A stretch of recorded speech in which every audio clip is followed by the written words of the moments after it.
PAN number 33 time poems unit 3. आपलं second unit संपलेलं आहे. आता युनिट 3 आपल्याला स्टार्ट करायचं आहे. त्यातली फर्स्ट पोएम आहे टाइम पोएम्स. तर याच्यामध्ये 3 पोएम आहेत. याच पोएममध्ये द डे, द मंथ्स आणि लास्ट ओल्ड मॅन मून. तर ह्या 3 जे छोटे छोटे पोएम आहेत ते आपण आज शिकणार आहोत. तर पहा, listen, repeat, read aloud the sing. कविता ऐका, म्हणा आणि मोठ्याने वाचा, चालीवर म्हणा. तर पहा, द डे ही जी पोएम आहे, डे म्हणजे दिवस, ओके नाही.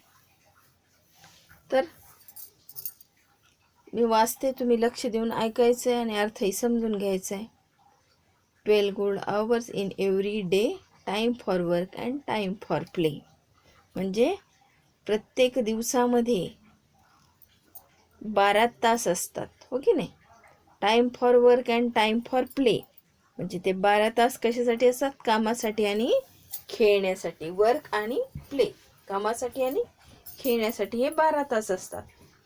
24 फॉर डे अँड नाईट, जे 24 तास असतात ते दिवस आणि रात्रीसाठी असतात, day and night. Some for darkness, some for light, काही अंधारासाठी आणि काही उजेडासाठी. आता अंधारासाठी आणि उजेडासाठी म्हणजे डार्कनेस म्हणजे अंधारासाठी, आणि सम फॉर लाईट म्हणजे काही उजेडासाठी. तर मग म्हणजे दिवसासाठी आणि रात्रीसाठी असे हे तास असतात. तर समजली पोएम. तर आता त्यातली सेकंड जे पोएम आहे द मंथ. मंथ म्हणजे महिने. 30 days has September, April, June and November. तर 30 दिवस हे सप्टेंबर, एप्रिल, जून आणि नोव्हेंबरचे असतात, हो की नाही. तुम्ही कॅलेंडर पहा. 30 म्हणजे किती? 30 दिवस. 30 दिवस हे सप्टेंबर, एप्रिल, जून आणि नोव्हेंबरचे असतात. All the rest have 31. आणि बाकीचे जे 4 हे 4 महिने सोडून बाकीच्या महिन्यामध्ये 31 डेज असतात, 31 दिवस असतात.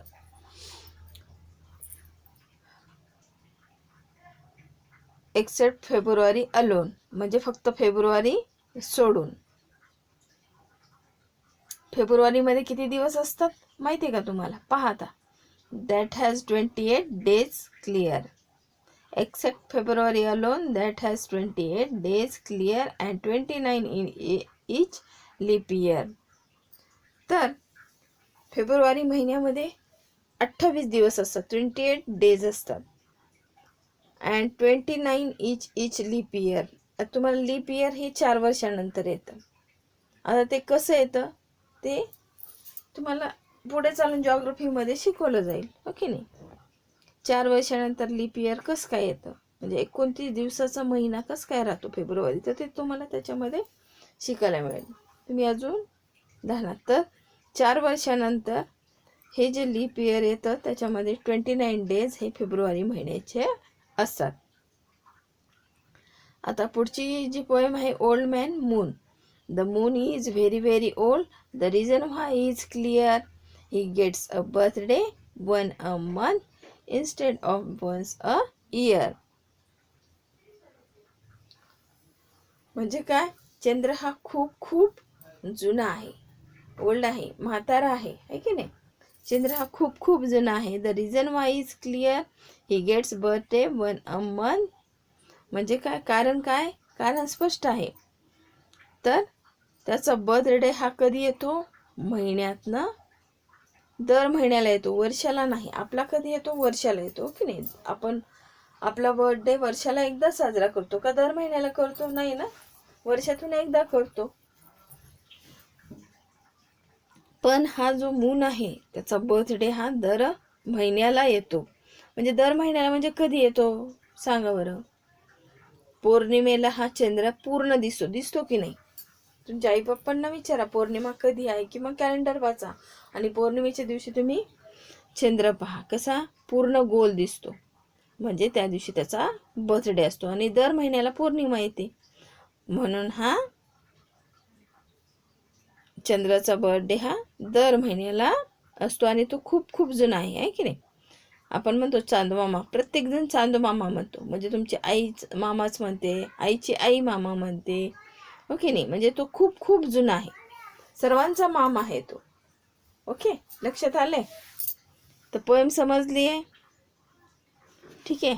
त्यातले हार्डवर्ड बघा. टाइम म्हणजे वेळ, पोएम कविता, डे दिवस, आवर्स तास, डार्कनेस अंधार, लाईट प्रकाश, मंथ महिने, 30 30, ऑल द रेस्ट उरलेले सर्व, 31 म्हणजे 31, एक्सेप्ट म्हणजे शिवाय, अलोन म्हणजे एकटा, क्लिअर स्पष्ट, ईच प्रत्येक, लिप इयर म्हणजे लिप इयरच, ओल्ड मॅन म्हातारा व्यक्ती, मून चंद्र, रिझन कारण, बर्थडे वाढदिवस, इन्स्टेड ऑफ म्हणजे च्याऐवजी, वन्स म्हणजे एकदा.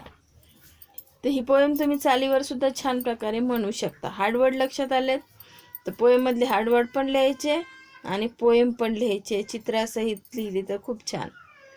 तर पहा, पाठ करताना तुम्ही चालीमध्ये पोएम म्हणू शकता. 12 good hours in every day, time for work and time for play, 24 for day and night, some for darkness some for light. लक्षात आले. तसंच month, 30 days has September, April, June and November. All the rest have 31 except February alone, that has 28 days year and 29 in each leap year. अशा प्रकारे तुम्ही काय करू शकता, ही कविता चालीमध्ये म्हणू शकता. तर अशा प्रकारे आपण पोएम समजून घेतलेली आहे आणि समजली पण असेल तुम्हाला. आले लक्षात, ठीक आहे. तर लिहून काढायचे त्यातले हार्डवर्ड आणि पोएमसुद्धा. ओके.